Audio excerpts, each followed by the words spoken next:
Ona görə bu gün biz indi qulançarın, sparjanın sezonudur, mövsümüdür. Asparagus bu yerlidir.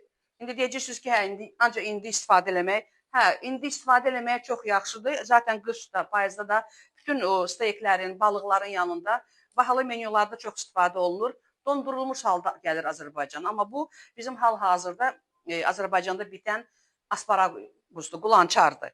İndi bilmirəm, bu rayonlarda başqa ad deyirlər, nə bilim, meröyüş deyirlər, nə deyirlər, dəqiq yadımda qalmayıb. Amma quşqonmaz, asparagus, hə, qulançar bizim adətən menyular ingilis dilində yazılanda, asparagus yazılanda zaten biləcəksiniz.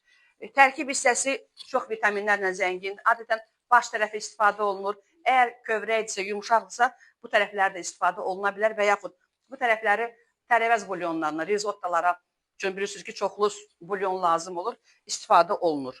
Və yaxud suplara, minestrone suplarının tərkibinə, tərəvəz suplarına həm yaşıllıq cəhətdən yaşıl görsənir, gözəl görsənir, həm də vitamin cəhətdən.